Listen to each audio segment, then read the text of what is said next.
Some strange force is working on this world, twisting it into a bent reflection of itself. I've traveled the roads of Innistrad, searching for the meaning of this change. But all I find are more questions. Curses grow stronger. Monstrous thirsts cannot be sated, and the living are once again haunted by the dead. The source of this evil must be found before its dark presence consumes the world. Consumes me. Strange clues.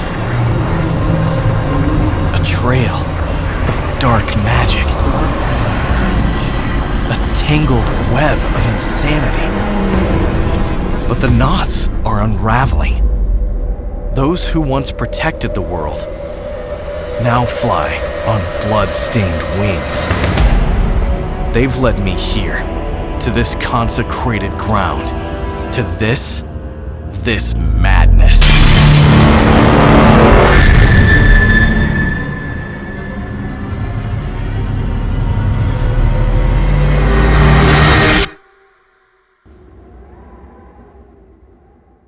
Do your dumb intro. Who cares? God, I feel like we should come up with a decent intro. We're recording now, so this will be funny. Yeah, that's fine. I'm getting a computer soon, and then I can come up with a good intro. Gotta wait till after then.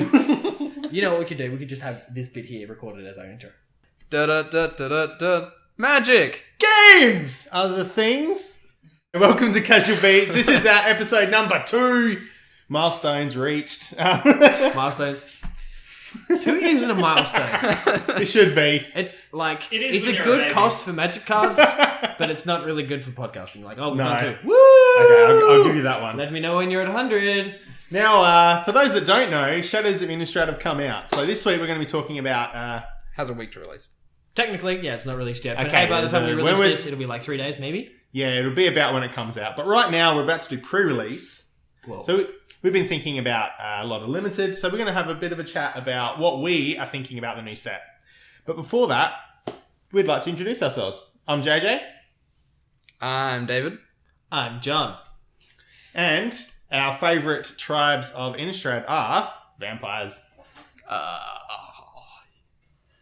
Humans. Boring. Angels. Boring. Angels. I like all 4 of the devil cards, but there's only 4 of them. Actually, realistically, I only like one of them, and it's awesome, and everyone is all like, I don't know if it's good! Or, it's excellent! All the time, so we'll talk about that later. But aside from that, I think the vampires are probably the best. I agree with Vampires are JJ. sweet. I feel it's a little boring to do vampires on a gothic horror plane, but, you know, I'm sticking with it. Let's do spirits. Woo! Yeah. No. Vamps, man, because they're aggressive and good. And black and red are all the colours of the removal, and that's how you win games. Although, the sad thing is, spirits are actually more playable in Modern than vampires. Thanks This to is black-white tokens. This is true, and that's only because one card. Yeah, true. Lingering Souls. Yep. Lingering Souls makes that a deck. And it's not bad. Do you know what would be interesting? If you took Lingering Souls out of the black white tokens deck, watching it fall apart.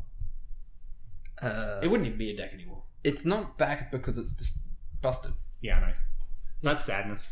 Oh, I enjoyed it. I want to play Unlimited. Did you know Lingering Souls is actually banned from Block Constructed? Is it? Yeah, from I think it's in the original Innistrad. Yeah, You're not allowed to it play got banned right at the end. Yeah, you're not allowed to play it in Good thing they don't do Block Constructed anymore. yeah, don't do Block Constructed. Okay, well, let's hit into our limited review. Now, we're not going to be talking about every single card today. We feel like a lot of people do that, and we just kind of want to focus on the cards that are going to make us play that colour. We might bring up some trap cards we think we shouldn't play, and we're probably going to be focusing more on the commons and uncommons, as rares are important, because when you open them, they can decide what colours you're going to be to some extent. But they aren't worth planning on because they're so rare to come across. Rare. Yeah, Puns. some of them are mythic rare. Yeah, bad jokes. So I was thinking we should start with white, and I was thinking we could go down the creatures first, and we'd go in the drops are in. Okay, well... Which probably makes it a bit hard because we didn't write them down in that order. Yeah, man, like, you can't say, let's do something if we didn't plan for that something, okay? Because, like, we have a list of cards here, and they are not in creature order. Yeah, okay, that's They're true. not even in converted mana cost, man. They're just like, this is white. No, you know all of the cards, so you should know which ones are creatures and which ones are instant or sorceries. Yeah. This is your job now. You can put a tick next to them when we talk about it. I could probably get like 80% of these cards down, but the problem is, all of the names are ridiculous. Yeah, they are. Like, why? What's one of the worst ones? I can't remember. What was the one that we tried to spell before? It was the blue card. Just the phobia. Yeah. Oh, yeah, man, that card's awesome. But that's a rare, but no, that's a rare. Anyway, Well, I never said its name. let us just start with white cards. So, Topplegeist, everyone. It's 1 mana, 1/1 with flying, and when it comes into play, it taps a creature, which is reasonably average. But if you get Delirium going, which is a reasonably good mechanic, you can tap a creature at the beginning of each opponent's upkeep, which is what we like to do with our time. Yeah, I think the big thing with this one, it's kind of a question card. It's going to come down to how easy is Delirium going to be to trigger. If it's something that's going to rarely happen, it's probably not worth even picking in the draft. I feel, and on the other side of the coin, if it happens all the time, then this thing's a bomb. Yeah. Like, yeah. Yeah. It's excellent if you get Delirium. If you don't get Delirium, it's like maybe your 23rd card. If you Also, if you need to fill it or something like that, like I would say not even. If it had Flash, maybe. if it had Flash, then it probably would have a reason to be in your deck. But it can can only be an aggressive card. It can only tap one creature during your turn. So it's only letting something through. It's not really... Yeah, so it's good if you get to Delirium. It's very, very average if you don't. That's a fair statement. Yeah. Yeah. Yeah. Yes. Anyway, next card we have Town Gossipmonger. I think that's all the ones. This card is sweet. Yep. So it's 1 mana, 1/1, and it has tap another creature that you control, and you get to transform it. It becomes a 2/3 that attacks each turn of Able, and you can pump it for 2 mana. So 2 colorless mana gives it 1+0+ until end of turn. So it's a very, very aggressive card. At a 1 mana, 1/1, you don't really care, but then when you can turn it into a 2/3 for 1 mana, all you have to do is, because of the ability, the way it works, you play it on turn 1, play a bear on turn 2, and you can tap them both anyway, even without haste, to make it a 2/3. Another thing you can do with this, you can actually wait until their turn, tap it while declaring blockers, and the 1/1 will become a 2/3, and it will actually be able to kill a 2/2 or, hold off a 1/3 or a 2/3. So it also has like utility. Yeah. It's also the type of thing that people will fall into the trap of. That's a trick that you can play without them realizing, because flip cards, like particularly in the first like week, 2 weeks worth of limited play, people won't expect that. They won't get, he's going to flip that in response to blocks. And you get a big cheesy grin on your face. You're just like, look at me killing you 2/2. But it's actually a really good card. I think it will fit best into an aggressive strategy, but it can also be used defensively in that sort of manner. Next card we have on here is Bound by Moonsilver, which is an enchantment. Fairly sure it's 3 mana, but we don't have it up right now. Yeah, it's 3 mana. Yeah, 2 and a white, and it enchants a creature. It can't attack, block, or transform, which makes it pretty, just good bit of flavor there. And you can actually sacrifice another permanent to change what it's attached to. You can attach it to a different creature. Only when you can cast sorcery. Only when you can cast a sorcery, which is a reasonable downside considering you're going to sacrifice a clue token to get this done. Or a land. Or a land. If in limited, sacrificing a land is actually something you can consider doing. But considering how many clues seem to be just all over the place on cards that you're going to get anyway, that's right. Sacrificing a clue for this seems like it's something you're going to do. And it gives it utility. You might end up with heaps of clue tokens, and it's nice to draw a card, but it's also great to not have to sacrifice something you actually might use. It kind of makes something like this make clue tokens a lot better, because then it's not taking away from your board presence at all. Yeah. It's just some sweet ability. Yeah, it's just getting rid of the little useless things that stick around with your other spells. Yeah, it's good. To make good things. I really like it. And I would have played it without the ability to switch the permanent that it's attached to. Yeah. The creature it's attached to, because you can't hit permanents with it, but with that as well, it just makes it a huge upside. just excellent card, actually. If you open it, you should take it. Yeah. I wouldn't say first pick. Oh, okay. It may be in an average pack. Yeah, in an average pack with a 50-cent rare, yes. Yeah. First pick, no problems. You're all about the money, aren't you? Money is a very good indication of whether or not the card is actually good. Like, if you open a $8 card, it's going to be good. Almost in all cases. I'd say it's like maybe favorited more. But... Like, you've got a 90% chance if your card is worth more than $1 that it's going to be good. But Probably that, a 95% but that doesn't, chance. That doesn't mean good and limited, though. Yeah, no, even in limited. Like think of the whole Tarmogoyf thing. You know, someone picking a Tarmogoyf at a Grand Prix. over Burst lightning. Yeah, and it's... Yeah, okay, that was a good decision for him. He was able to use that and, you know, sell it for heaps of money. 20 grand. But at the same time, Tarmogoyf in Limited isn't as good as it is in Constructed. And and that's what's going to drive the price a lot more.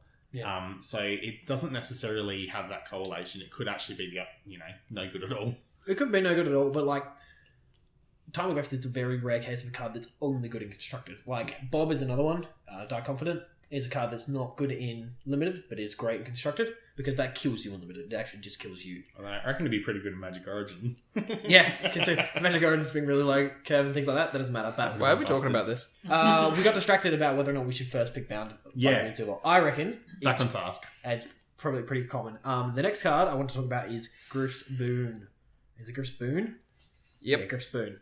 Funny picture. Funny picture. It's a 1-mana enchantment that gives you dude 1+0+ and flying, which is, reasonably good. But the cool bit is it has an ability for 3 and a white to return it from your graveyard attached to a creature.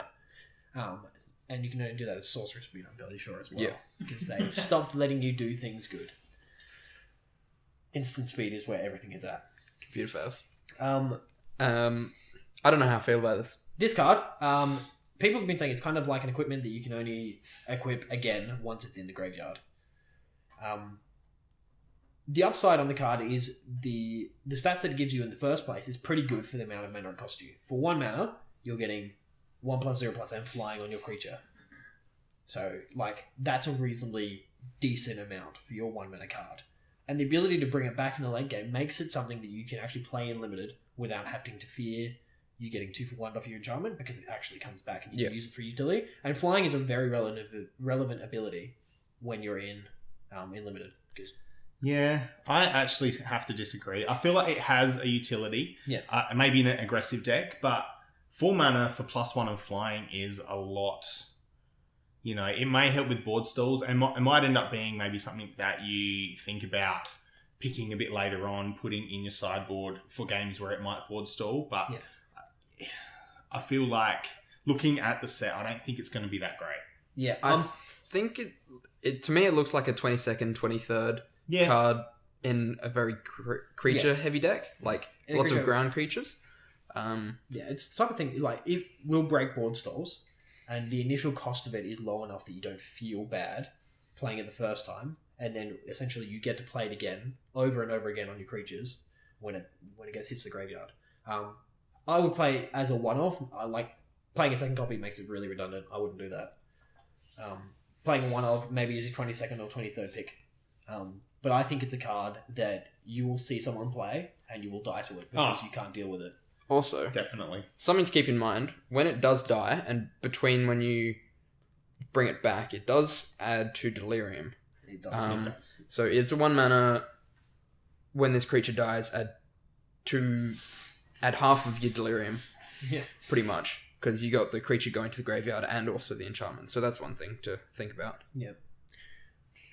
It is good. The next card we have is Near Heath Chaplain, which is one of the best creatures in the uncommon slot for white. It's 3 and a white for a lifelink 3/1, which is pretty average. But you can pay 2 and a white when it's in your graveyard to exile it and put 2 1/1 flyers into play. You can only do it at sorcery speed. Basically, all of the tricks are at sorcery speed. I feel there was something slightly missed. It has lifelink, which does make it a little bit better. Yeah. A little bit. Makes it heaps It better. does. Yep. So it does what you want. It does. There's so much value on this card. Yeah. Like 3. Essentially, worst case scenario is you block one of their 3/3s or something, kill it, gain 3 life, pay another 3, get back 2 1/1 flyers. you're heaps ahead Yes. at this point. And not only that, it's there's another card very similar to this, and it can be a very good way of triggering madness without actually having a madness card. If you're a bit stuck for that in your deck because you're playing white, and white doesn't have any madness, I don't think. So It it's doesn't have any cards with madness as the ability. It has a couple of discard outlets, yeah. but it doesn't actually have any madness cards. So this is I guess a way that you can still discard a card and not be put behind because you don't have any red cards in your hand, Yeah, there's another card almost to 3/2 for 3 mana that only gets you 1. which isn't as good, but Well, it still isn't can be as good. handy. It's still handy. I think the other one's a common instead of an uncommon. Yep. And it's a type of card. Like, I would play both of these cards, no problems. Every one that you could get of them. Yeah, that's like if I would Definitely draft for that this over like most cards. Plus, he looks like a dope wizard, you know? He does look like a dope wizard.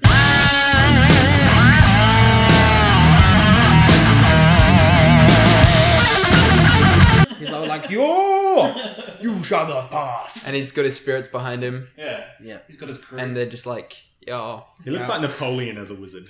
I want to get that altered now. This is one of my favorite cards. Yeah, Piracy Manjul. Got it. There it is. He's a 3 mana 2/2. Whenever this card or another creature enters the battlefield under your control, you gain 1 life, which is sweet. Everyone likes gaining life. He's going to gain you probably 2 or 3 cards through life, not cards, per trigger. You're going to get some life off him. That's nice. And you can pay 2, sacrifice the dude and tap him to transform him. Then he's on his transform side. He's a 2/4, so a strict upgrade on his power and toughness there. And whenever Wayward Disciple, which is what his new name is, or another creature you control dies, target opponent loses 1 life and you gain 1 life, so it goes to a full drain. He's very good. He is very good. Something to note, his ability to flip him is sacrifice another permanent. Again, clue tokens. They seem to have more utility than just drawing cards, which actually makes them a lot better.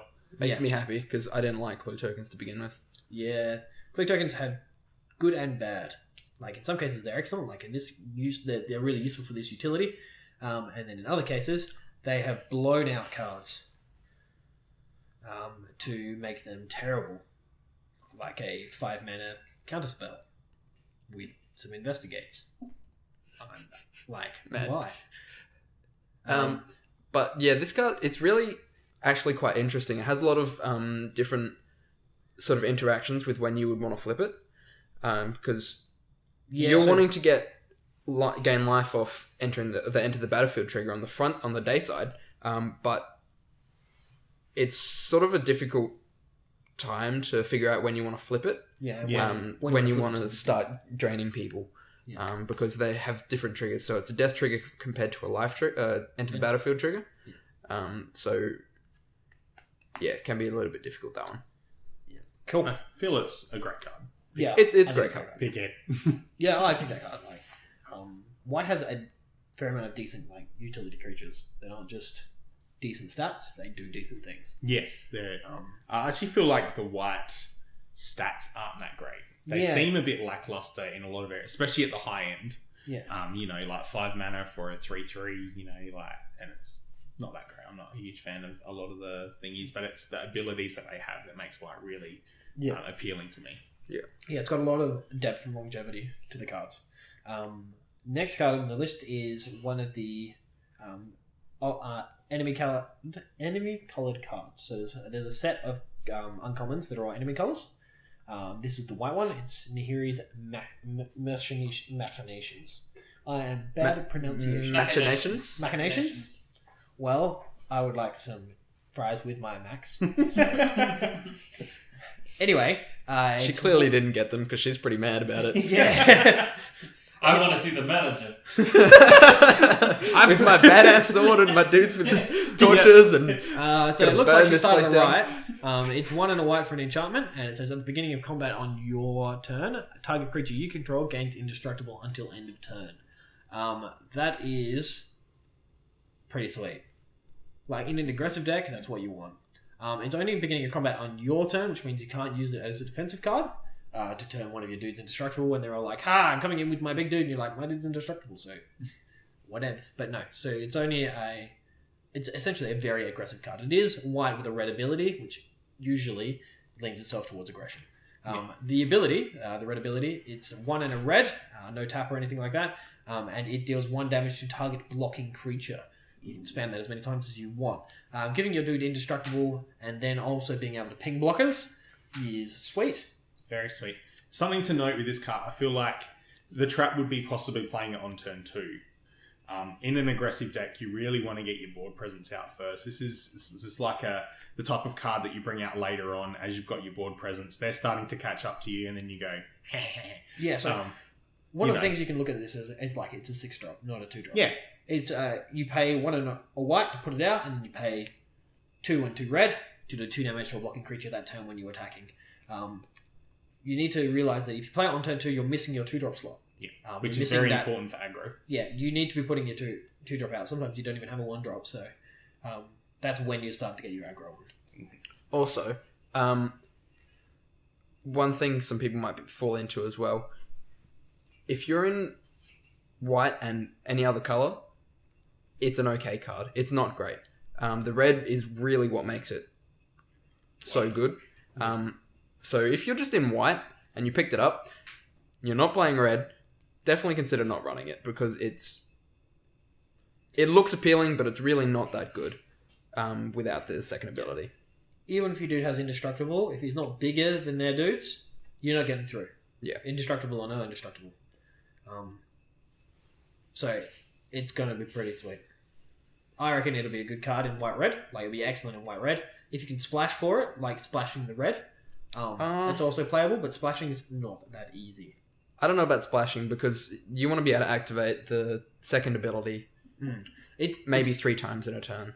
Yeah. And if you're splashing, that's half of your mana needs to be red mana, and that's not really a splash. I feel like the splash could possibly go the other way. Well, splash A white splash. Yep. Especially because you want to be playing it a lot later. Yeah. Plus, turn 6, having 3 or 4 white sources can quite easily get that out. And if you're playing, say, red-black... Yeah, red-black aggro. Splash white just for this, then that is actually a pretty sweet splash and very well worth it. Yeah. Next card we have is Dormice Cathar, which we kind of mentioned just before when we were talking about the near Heath chaplain. It's essentially him, but slightly less good. So it's 3 mana for 3/2, so it's slightly bigger. But when it's in the graveyard, you can pay 1 and a white to exile it and put a 1/1. Just 1 singular 1/1 flyer, 1 spirit into the battlefield as a sorcery again. So he's not quite as good, but still very playable because it dies, probably killed something at the same time, and you get a 1/1 fly back. With this card, you also want to look to trade up. You don't want to be taking their 2/2. You know, you want to be hitting their 3/3 or their 2/3 or something. You want to really get the worth out of it, and then bring back the 1/1 flyer and just be like, well, this is my aggressive part of the card. Yeah, it's good, very playable card. Like, even if you're playing aggressively and not using it to trade intentionally or trying to get damage through with it, it's still excellent. The next card on the list is Moreland Drifter. Moreland Drifter, yeah. It's a 2/2 for 1 and a white, so good old bear. But if you have Delirium, it gets flying, which makes it excellent. Love this card. It's great. It's a great card. It's good because it's a 2 mana 2/2. That is very limited playable. No problems. Like, it's a card that you want to be playing because you need 2 drops. And if you happen to be able to turn on Delirium later in the game, it becomes a 2/2 flyer. That's how you close out games. Like, this is what wins you things. Yeah, that Delirium is like, it's straight upside. Yeah. You know, if that doesn't trigger, it's not like you're losing anything. Yeah, you're not losing anything to not having a trigger. Just take it, just play it. Play them. Play all of them. This is not something I'd pick early on either. This is kind of like, maybe early mid. Yeah, you're looking for a mid pick. You've picked your really good cards and you're looking to flesh out your deck. Make sure you've got a lot of early stuff. And this is the type of card that will go in that spot. You know, just for sake of trolling, I would definitely consider just first picking these and then picking every single one that I saw. Yeah, and then dump just a bunch of stuff into your graveyard. If there was none in the pack, find a Delirium enabler and just go all out and just mono Moreland Drifters. That would be pretty sweet. I can see people dying to that. Be like, turn 2, Moreland Drifter. Turn 3, play a Delirium enabler. Turn 4, Moreland Drifter. Turn 5. Enable Delirium. Attack if you're 6 in the air. You lose. You can't do anything about that? Anyway, next card on the list is Puncturing Light, which is 2 mana, 1 and a white for an instant, and it destroys target attacking or blocking creature with power 3 or less. Fantastic picture. Fantastic picture, yep. It's very reminiscent of the card from Oath that was 1 mana to do 1 with power 2 or less. Yes. Same thing. This is much better. That was just attacking. Yeah, just attacking with power 2 or less. This is essentially a better card. In all senses. Like, because of the limitations of power 2 or less, it only stopped aggressive. You only wanted that card in a defensive deck. Whereas this one, you can use any aggro or defensive. It will almost always have a target. Yep. If you don't have a target, you're probably winning. I'm just looking up now how many it doesn't hit out of all the creatures. Also, There's 140 creatures, including rares. Yeah. Probably only doesn't hit like 10% of the cards. 24. It doesn't hit 24 of 140. So it's slightly more than 10%. But that's still a lot. Basically, early on, this is the card you want to be using. Yeah. So it misses 15% of cards they could be playing, and that's including mythics and rares. So realistically, you can bump that up to, I would say 10% of cards are cards you can't kill with this, and that's great.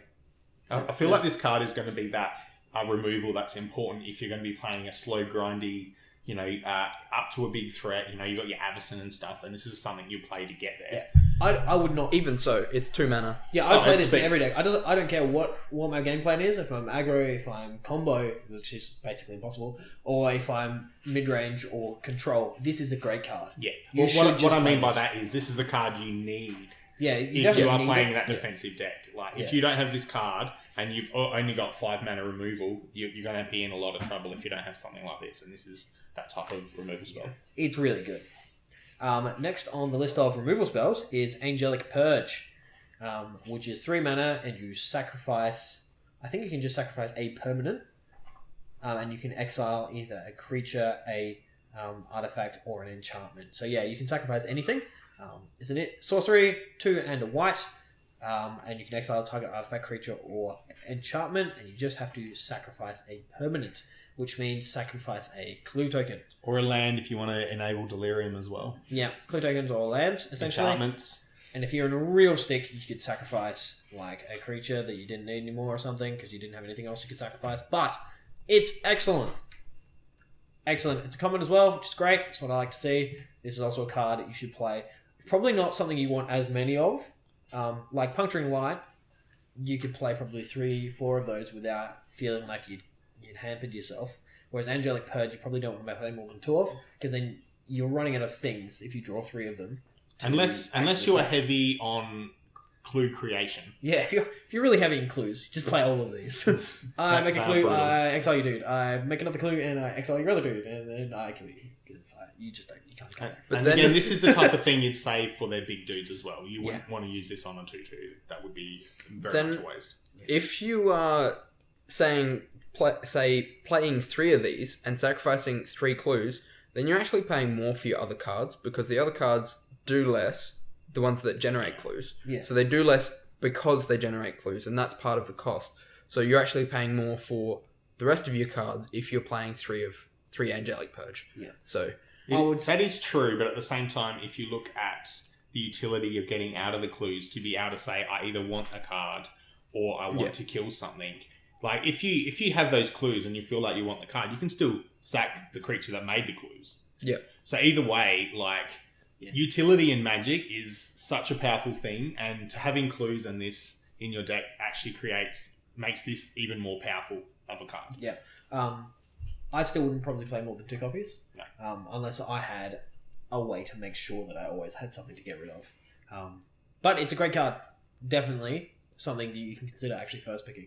I would. Yeah. Because removal is king in Limited, and removal is king actually in all formats. This is a great card. not quite all formats. Yeah, okay, well, Legacy Vintage is not really true, but... Winning before your opponent can play their removal? Yeah. Better game plan. Yep. Force of Will for days, people. Next card. Next card on the list is Spectral Shepherd. So it's a 2 and a white for a 2/2 flyer, which is playable. No, you don't need any of the synergies that this card brings. 3 mana for a 2/2 flyer is good and limited. But it also has 1 and a blue, no tap or anything like that, to return target spirit you control to its owner's hand. So you can abuse all of those lovely enter the battlefield triggers if you have enter the battlefield spirits. Also, it protects itself because it is a spirit. This is an enabler for a spirit tribal deck. This is the card that essentially makes them good. I'm going to keep talking. These guys are making hand signals and stuff. They're throwing me off my game. Awesome for the audio podcast. Awesome for the audio podcast because you can see everyone waving around. Anyway, please stop talking. You're whispering to each other now. Anyway. And the mic did. I didn't hear what he said though. I wasn't just saying. For good. those at home, I'm directing the computer, trying to bring the cards up, and John's directing the show. So Yeah. we're just getting one of the guys in the middle to sit with the pad. And sit with the pad. I have Okay. no idea what's going on. Anyway, we're up to this one. If you're wondering, he's looking at me like, thanks, man. Sarcasm all over the face. Best dude.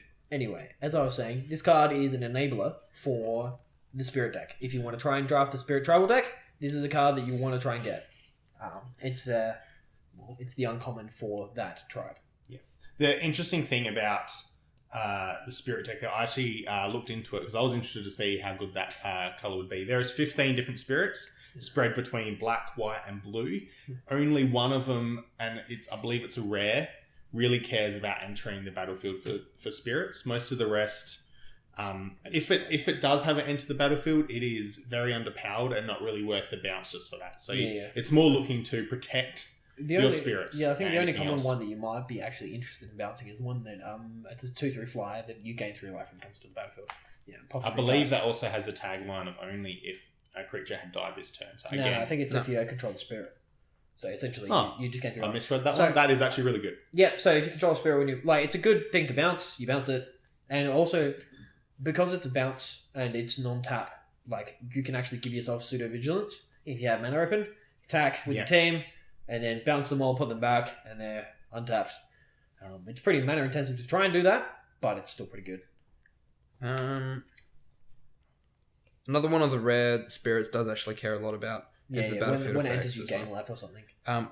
Also, Toppelgeist, our first card that we went over, Is a that spirit. is also a spirit and has a good enter the battlefield. Actually, ability. if you have Delirium already triggered, I know that's each opponent's. Yeah. It wouldn't really have that big of effect. It just makes it that. No. So because the ability on the card we were just talking about, Spectral Shepherd, is instant.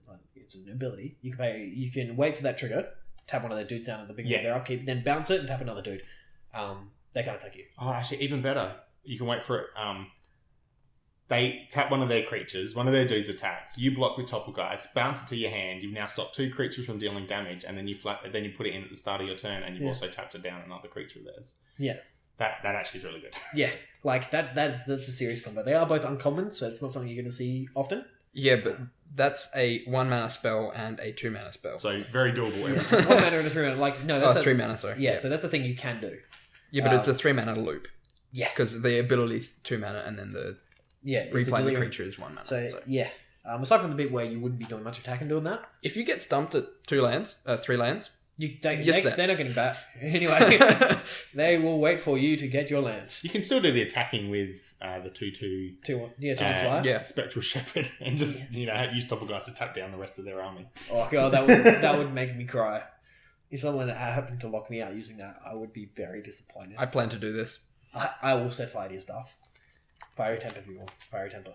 Anyway, the next we wrote down to 2 cards in white. We have Avacyn's Missionaries. This is a 3/3 for 4, 3 in a white, and it has a transform. It says at the beginning of your end step, if it's equipped, you get to transform it.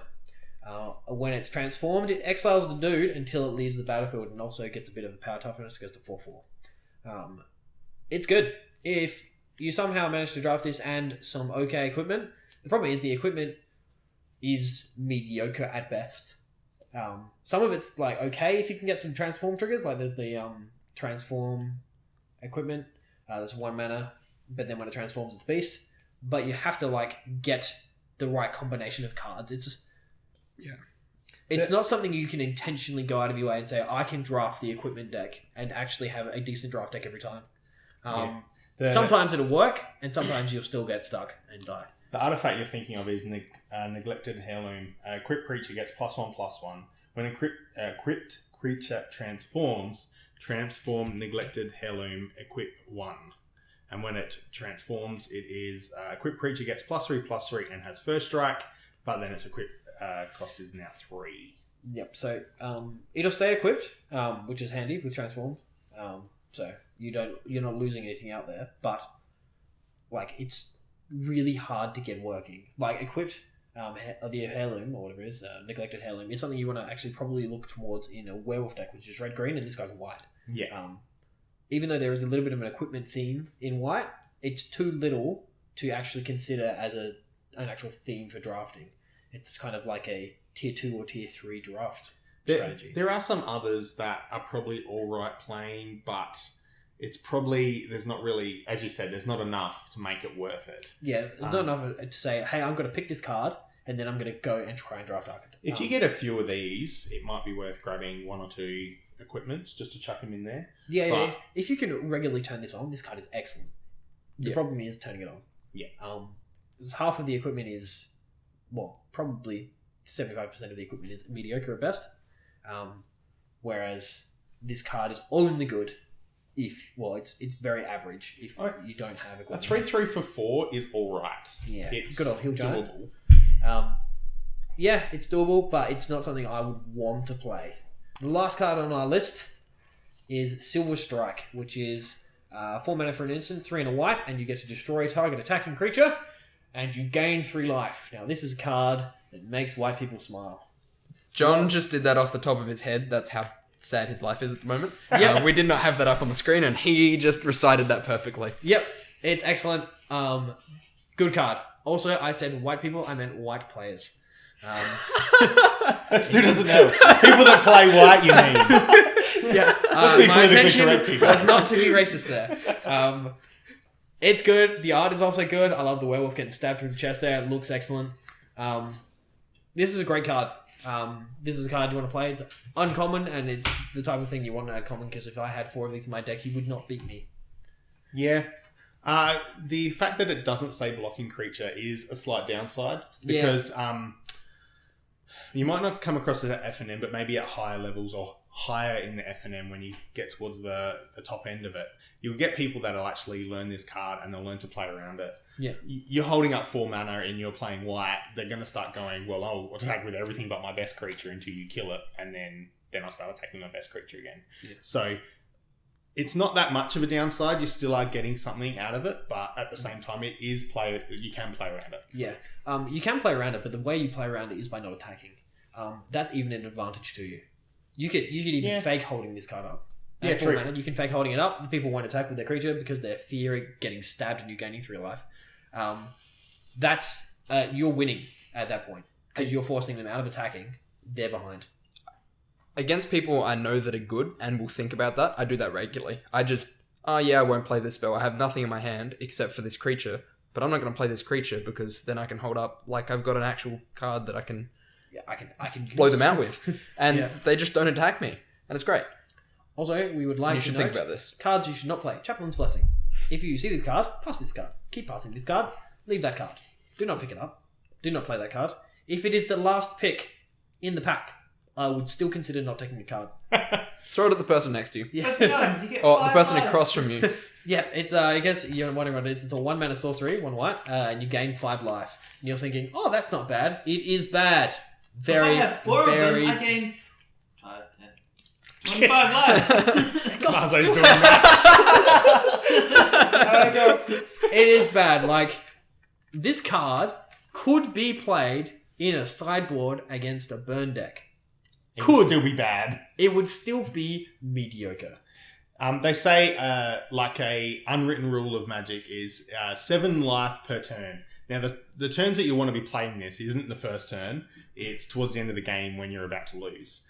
7 life, they say, buys you 1 extra turn. But the problem is at that point in the game, you've probably only drawn one card. It's this card. You go, I play 5 life. They still kill you, or gain 5 life. And so that's kind of where the trap is. It's not worth it. If it had a creature attached to it, maybe It would be insane. If this was a 1/1 for 1 that gave you 5 life, Yeah, who would not play that? that is a good point. My thought was if there was a creature attached to it, it would probably cost more as well. But Yeah, if it costs more. But getting 5 life on If it was a creatures, 2 mana 1/1 that gained 5 life, yeah, people would play that instead. That's just because 1/1 is a creature. This madness